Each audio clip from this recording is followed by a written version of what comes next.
네, 안녕하세요. 경제 읽어주는 남자 김광석입니다. 반갑습니다. 제가 아침 일찍 일어나서 영상을 준비했습니다. 사실 우리 경제 읽어주는 남자 TV에서 클로즈업이라는 이 시리즈를 준비하게 된 배경이 여러분들과 더 가깝게 소통하고 또 상시적인 이런 경제 현안을 여러분께 가감없이 날 것 그대로 전달해 드리자라는 그 취지가 있었는데요. 마침 오늘 아침이죠. 지금으로부터 딱 30분 전입니다. 제 이 촬영 시간 기준으로 우리나라 6월 소비자 물가 동향이 발표가 됐습니다. 그 내용이 사실 충격적이고 어떻게 보면 그 충격적인 그 숫자를 받아들긴 했지만 어느 정도 예상 가능했던 숫자도 있기도 합니다. 그러나 이 물가, 초인플레이션 현상 어떻게 바라봐야 되는지, 그것이 또 앞으로 어떻게 전개될 것인지, 그것이 또 어떤 영향을 줄 것인지 여러분께 좀 날 것 그대로의 이야기를 전달해 드려야 되지 않을까 하는 생각에 저도 아침 일찍 준비를 했습니다. 저는 오늘 이렇게 포항에 와 있는데요. 이 모 기업에 강연이 있어서 여기서 잤습니다. 자고 이제 조금 있으면 강연차 나가야 되는데 빨리 여러분께 정보를 전달해 드리고 나가야겠다 이 생각에 준비를 했습니다. 자, 소비자 물가 상승률이 발표됐죠. 인플레이션 현상 어떻게 판단하실까? 이런 질문을 많이 주십니다. 지금 6월 물가 상승률이 6%로 발표가 됐습니다.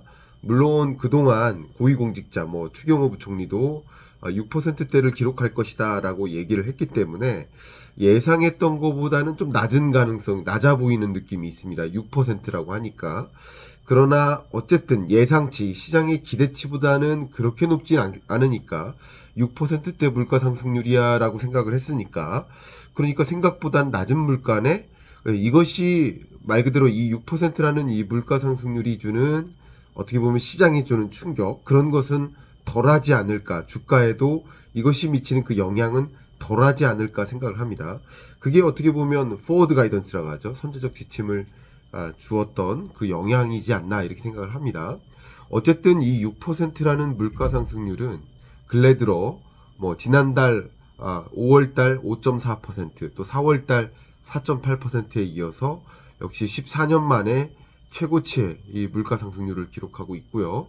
그리고 지난 5월달 소비자 물가 상승률조차도 5.4%로 14년 만에 최고치였는데, 또 6월달 물가 상승률은 말 그대로 6%대라는 이 물가 상승률을 정말 근래 경제 역사상, 우리나라 역사상 정말 처음 만나보는 그 6%대 물가 상승률, 이렇게 생각하면 되지 않을까 보여집니다.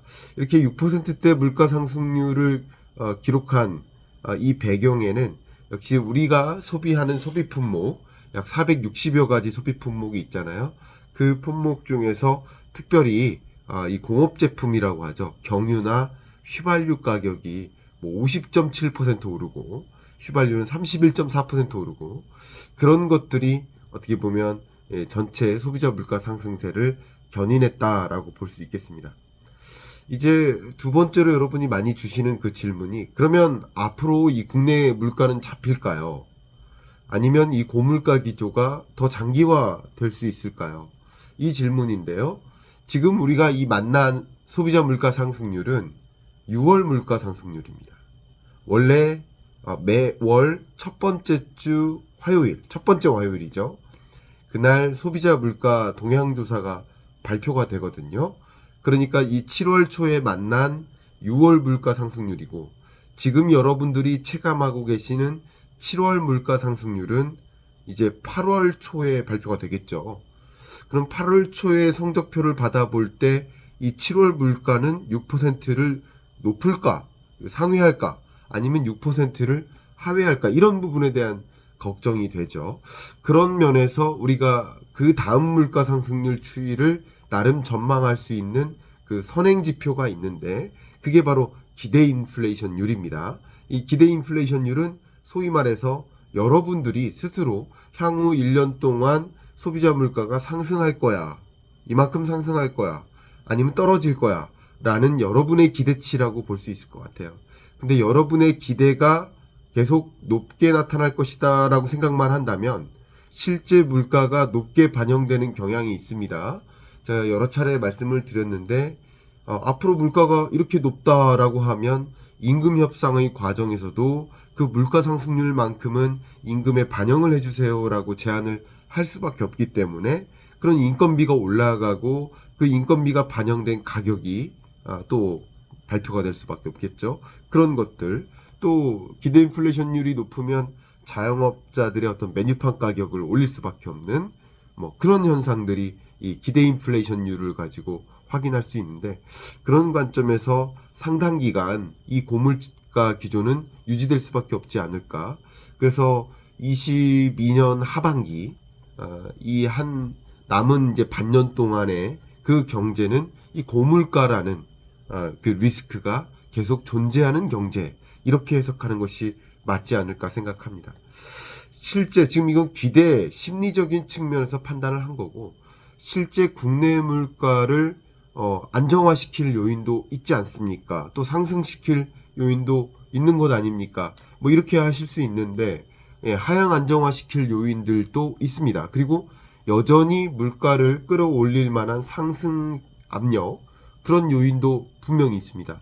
근데 그 하향 안정화시킬 요인 한 가지가 바로 지금까지 이 소비자 물가 상승세를 견인했던 게 국제 유가 상승에 따른 석유 정제 제품, 이제 디젤이라든가 가솔린 가격이 올라서 그것이 반영되면서 전반적인 소비자 물가 상승세가 있었다, 이렇게 볼 수 있는데, 그런데 좀 긍정적인 전망은 물론 저의 국제 유가 전망은 아니고, 제가 국제 유가를 전망하진 않죠. 저는 미국 에너지 정보청 EIA죠. 혹은 OECD 산하기구 IEA 국제 에너지 기구죠. 이 국제 기구 성격의 두 기관의 국제 유가 전망치를 활용해서 저는 이제 경제를 논하는 것뿐이죠. 근데 이 국제 기구들의 전망치가 분기별 전망치인데요. 국제 유가가 어쨌든 2분기가 고점이라고 판단하고 있습니다. 그러니까 3분기, 4분기도 고유가 기조는 유지되지만 어떻게 보면 그 피크아웃은 찍는다라고 전망을 하고 있습니다. 그러니까 국제유가 추이를 제가 그려보면 이렇게 되다가 피크아웃을 찍고 하향 안정화된다. 근데 하향 안정화되지만 여전히 기존 국제유가 추이보다는 높은, 고유가 기조보다는 높은 고유가 기조가 계속 유지되는 그런 흐름이다라고 볼 수 있는 거죠. 그렇기 때문에 물가를 하향 안정화시킬 요인이라기보다는 여러분의 체감 물가는 조금 안정화될 수 있겠습니다만, 그래도 고유가 시대이니까 그게 큰 영향이 없고요. 더 중요한 것은 이 물가 상승률을 계산하는 방식이 전년 동월 대비입니다. 그래서 2분기에 비해서 3분기에 더 높아지나, 이게 중요한 게 아니라 전년 3분기와 비교했을 때의 국제 유가의 흐름이기 때문에 여전히 고물가 시대는 유지될 수밖에 없지 않을까 하는 요인입니다. 어쨌든 하향 안정화시킬 요인, 국제 유가가 그거보다 더 치솟으면 더 심각하잖아요. 근데 그럴 요인은 아니기 때문에 그래도 하향 안정화시킬 요인이지만 그것이 주는 큰 영향은 없어 보일 것이다, 이렇게 전 진단을 하고 있습니다. 그 다음 두 번째인데요. 유류세 인하입니다. 유류세 인하 폭을 30%에서 37%로 확대했죠. 이 유류세 인하폭을 확대한 이 조치는 바로 7월 1일부터 적용되는 조치이고요. 6월달 물가 상승률에는 이것이 반영되지 않았기 때문에 당연히 이 7월달 물가 상승률을 발표할 때는 이것이 영향을 미치겠구나라고 생각을 해볼 수 있을 것 같아요. 실제 휘발유는요, 리터당 57원 정도, 경유 같은 경우는 리터당 38원 정도, 또 LPG 부탄 같은 경우도 리터당 약 12원 정도의 인하 효과가 있다라고 보고 있는데, 다만 여러분들이 갖고 계신 또 작은 의문 중에 하나가, 아니 왜 이렇게 유류세 인하를 진작부터 적용했는데 왜 나는 그 유류세 인하에 체감을 못하는 거야, 이것을 느낄 수 있는데, 유류세를 인하했지만 주유소들이 그런 가격을 그대로 반영하지 않아서라고도 볼 수 있어요. 그죠? 유류세 인하폭만큼 실제 제품 가격을 할인해서 또 인하해서 판매하지 않기 때문이라고 해석할 수 있는데, 국제 유가 오름세가 유류세 인하분을 상쇄할 만큼, 상쇄하고도 남을 만큼 국제 유가의 오름세가 크기 때문에 이 유류세 인하폭이 반영된 가격임에도 불구하고 여러분이 체감하지 못하신 경향도 있을 것이다 라고 한 가지 보고 있고요.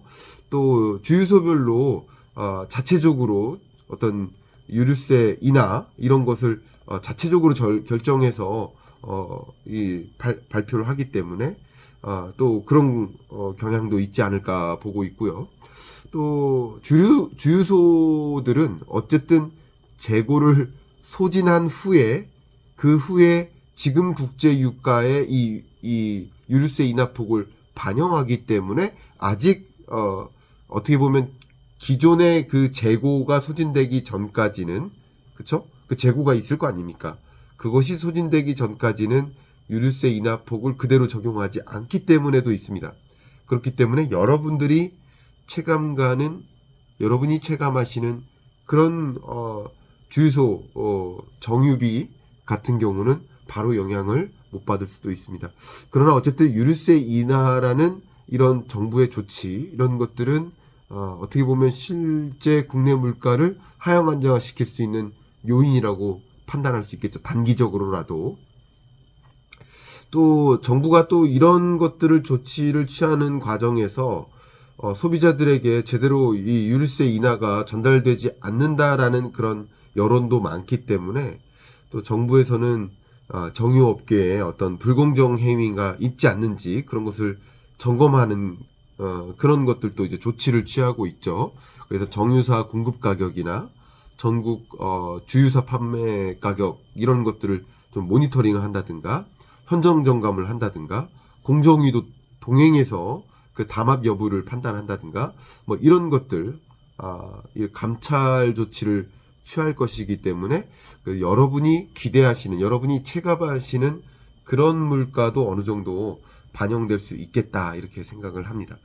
다만 여전히 이 국내 물가를 상승시키는 압력이 존재한다라고 볼 수 있는데 그것은 아마도 여러분들이 이 공공요금 폭탄 아니야라고 이렇게 느끼시는 바로 그것이죠. 바로 전기요금 그리고 가스요금 이런 공공요금들이 일시에 오릅니다. 7월 1일부터 적용이 되죠. 그래서 4인 가구 기준으로는 월 뭐 1,500원 가량, 뭐 가스요금 같은 경우도 가구당 4인 가구 기준이죠. 월 한 2,200원 가량의 부담이 이제 가중될 수밖에 없는 거죠. 또 이런 공공요금의 가격 상승 이런 것들은 말 그대로 어떻게 보면 이 자영업자들 같은 경우는 실제 이런 가격을 높게 측정을 하지 않을 수밖에 없는데 가격을 높게 측정하면 또 손님 줄을까봐 또 적극적으로 하지도 못하고 좀 안타까운 일들이 굉장히 많죠. 그런 것들 때문에 또 기본적으로 안 오른 게 없잖아요. 그죠? 모든 것들이 오르는데 메뉴판 가격마저 안 올릴 수는 없잖아요. 그런 것들을 생각해 보면 정말 이 수익성 악화라든가 그 메뉴판 가격이 또 오름에 따라 이 가뜩이나 장사도 안 되는데 손님 떠나는 거 아니야 하는 그런 걱정. 정말 이런 것들이 상당한 경제의 하방 압력이지 않나. 어쨌든 2022년 하반기에 고물가 기조는 계속 유지될 수밖에 없겠구나. 다만 이 물가를 잡기 위한 유류세 인하와 같은 몇몇 조치들을 취하고 있지만 이런 것들이 어떻게 보면 이 물가 상승 압력을 상쇄시키기보다는 그 밖에 다른 요인들이 계속 또 추가적으로 나타나면서 전기요금도 오르고 가스요금도 오르고 다 올리면서 이런 것들이 어떻게 보면 우리 가계 재정 상황을 좀 악화하게 만들지 않을까 하는 그런 걱정도 있습니다. 많은 분들이 또 주시는 질문이 이렇게 물가가 계속 요동치게 된다면 이미 시장에서는 한국은행이 이제 7월에 금통위 있지 않습니까? 금융통화위원회, 그러니까 통화정책 방향 결정 회의를 하는데 그러면 빅스텝을 단행할 것으로 어느 정도 예상을 하고 있고요. 또 미국 같은 경우도 이제 7월 달에 또 물가 상승률 CPI 발표가 있고 또 그것에 따라서 이 기준금리 인상 스탠스를 또 정할 가능성이 있는데, 그런 것들이 뭐 8월까지 2회 연속 우리나라 기준금리 인상도 연속으로 빅스텝 하지 않나, 이런 가능성을 좀 전망을 하고 있는데, 저 역시 그렇게 전망하고 있다라고 말씀드릴 수밖에 없습니다. 어쨌든 계속 고물가 기조가 발표될 때마다 이런 기대 인플레이션율이나 아니면 소비자 물가 지수, 이런 것들이 계속 발표될 때마다 어쨌든 중앙은행의 목적이 물가 잡는 데 있기 때문에 그 물가를 잡기 위한 적극적인 행보를 보일 수밖에 없고, 그 적극적인 행보가 바로 빅스텝이라는 것이죠. 근데 상대적으로 미국의 자이언트 스텝, 빅스텝 단행할 때 한국은행이 같은 속도를 유지하기는 어렵다, 이렇게 말씀드리겠습니다. 왜냐하면 우리나라는 물가 잡겠다고 경기를 그냥 외면할 수 없는 입장이에요. 어쨌든 물가 상승 압력은 금리 인상 행보를 유도할 수밖에 없는데, 근데 금리 인상을 통해서 경기가 꼬꾸라지는 것을 그냥 지켜만 볼 수 없는 입장이에요, 우리나라 경제는. 왜냐하면 2%라는 성장률 정도는 방어를 해야 된다고 판단하고 있기 때문에. 그래서 미국의 어떤 금리 인상 행보만큼 우리도 그런 속도를 유지할 수 없겠다. 그러면 한미 간의 기준금리 역전 현상도 있을 수밖에 없겠다, 이렇게 생각하는 것이 22년 하반기를 보는 여러분들의 어떤 전망, 시나리오가 아닐까 생각을 합니다. 어쨌든 22년 하반기에 7월부터 시작해서 4번의 연준의 금리 인상, 또 우리나라의 역시 금리 인상, 이런 여부가 결정되는 통화정책 방향결정회의, 다시 말하면 미국엔 FOMC, 우리는 금통위가 4번씩 각각 있는데, 미국의 금리 인상 행보가 우리나라의 금리 인상 행보보다 더 빠를 것이기 때문에 당연히 기준금리의 역전이 있을 수 있다, 이렇게 시나리오를 그려보시고 그것에 따른 또 영향도 생각을 해보실 필요가 있지 않을까 생각합니다. 마지막인데요, 이런 물가 상승은 경제에 어떤 영향을 줄까? 이것이 여러분들이 많이 갖고 계시는 그런 질문이세요. 첫 번째는 전기, 가스, 뭐 이런 공공요금 인상, 그 전반에 걸친 이 가격 상승, 이런 것들이 또 가격에 반영되지 않겠습니까? 그죠? 사료값이 오르면 목장주들은 어쨌든 이 우유를 만들기 위한 그 제조 공급 부품이죠. 일종의 이제 여러분이 드시는 그 우유가 있다면 우유에 들어가는 그 우유 원유, 이런 것들을 생산하는 목장주분들께는 이 우유 원유를 생산하는데 들어가는 비용이 커지니까, 사료값이 이렇게 많이 올랐으니까 그걸 반영해야 되겠죠. 물론 우유 가격을 제대로 그 사료값 인상분만큼 반영할 수는 없겠지만, 어쨌든 그런 것들이 얼마만큼이라도 반영되는 과정에서 우유값이 오를 수밖에 없어요. 밀 가격이 오르니까 라면 가격이 오를 수밖에 없어요. 라면 가격 오르니까 당연히 분식점에 판매되는 라면 소비자 가격도 오를 수밖에 없어요. 메뉴판 가격이 오를 수밖에 없어요. 이렇게 전기, 가스 요금 비롯해서 국제 유가 비롯해서 전반에 걸쳐서 가격이 상승하다 보니까 말 그대로 이제 고물가 기조는 어쩌면 이제 시작이다. 6월달 물가 상승률 발표, 이것이 이제 시작이다. 그러니까 추가적인 그런 파급 효과가 있을 것이다. 그럼 파급 효과는 아마도 첫 번째는 국민들의 실질 구매력 감소입니다. 왜냐하면 소득은 정체되는데, 혹은 소득은 느는데 물가 상승률이 더 빨라요. 다시 말하면 소득의 증가 속도보다 물가 상승 속도가 더 빨라요. 물가 상승 속도가 6%니까 소득이 6% 이상으로 증가하지 않으면 어쨌든 실질 소득은 계속 감소하는 거라고 볼 수 있는 거죠. 실질 소득의 감소.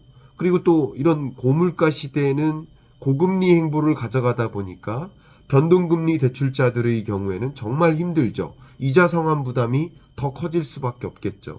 이런 것들이 어떻게 보면 구매력을 또 위축시키는 이런 영향, 이것이 바로 경제에 엄청난 치명타를 주지 않을까 하는 생각입니다.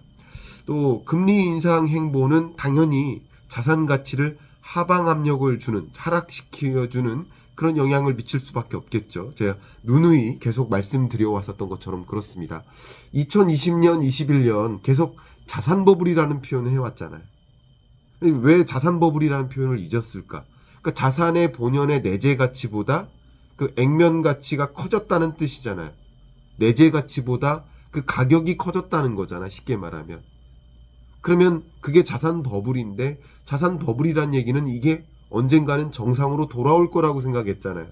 그러면 금리가 정상적인 금리로 정상화하는 과정, 그리고 금리를 빅스텝, 자이언트 스텝으로 인상해 나가는 과정에서 자산 가치가 다시 쪼그라드는 하방 압력을 받는 그런 국면이라는 거죠. 그래서 부동산 매매 가격, 전국 평균 아파트 매매 가격을 기준으로 마이너스 0.01% 주당 마이너스 0.01% 이렇게 감소하고 있는 것들, 주가가 하방 압력을 받고 있는 현상, 이런 것들은 금리 인상 행보를 생각해 보면 결국 물가가 금리 영향을 주고 금리가 결과적으로 이 자산 시장에 영향을 준다라고 생각을 해본다면 앞으로 자산 시장의 하방 압력은 여전히 존재하겠다, 이렇게 간략하게 말씀드리겠습니다. 누누이 말씀드렸으니까. 마지막으로 지금 스티커 쇼크라는 단어가 좀 부상했습니다. 이 스티커 쇼크는 무엇입니까? 라는 질문을 좀 종종 우리 구독자분들이 주세요.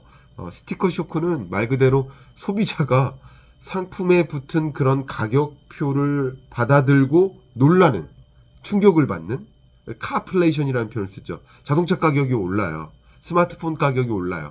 전반에 걸쳐서 가격, 이 태그 가격, 스티커 가격이 오르기 때문에 이것을 사려고 왔는데 스티커를 보고 깜짝 놀라는 거예요. 사람들이 이 가격이 너무 높게 치솟으니까 지갑을 닫는 거예요.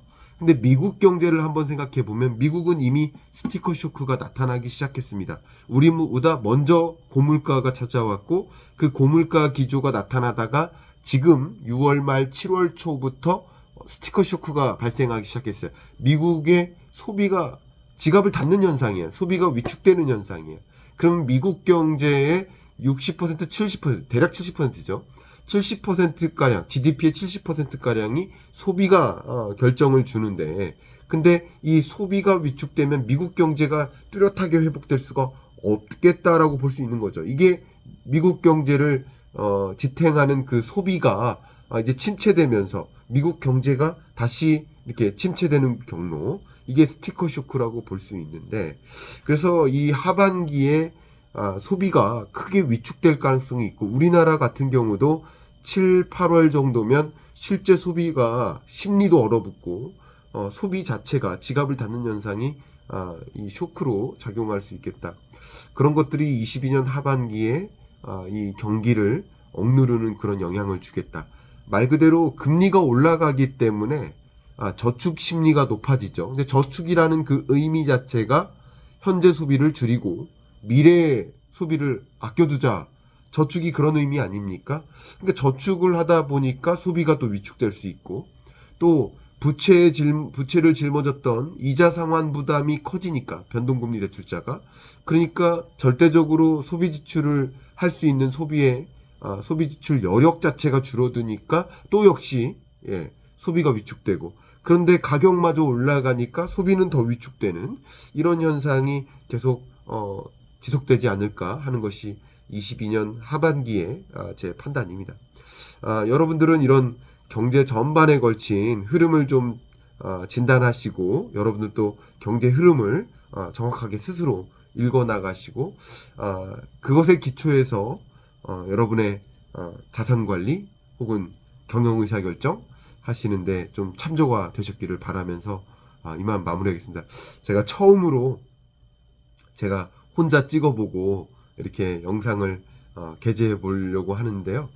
저도 이제 처음이어서 어땠는지 모르겠습니다. 여러분들께서 이 영상이 도움이 되셨다면, 그렇게 느끼신다라는 것을 제가 좀 지각을 한다면, 뭐 라이브도 한번 시도를 해본다든가 여러 가지 방식으로 여러분께 더 빠른 속도로 이 시의성 있는 주제를 제대로 진단해서 여러분께 설명해 드리는 시간을 가져보면 어떨까 하는 생각을 갖고 있습니다. 여러분, 오늘 영상 도움 되셨길 바라면서 이만 마무리하겠습니다. 하루 즐겁게 보내십시오. 감사합니다.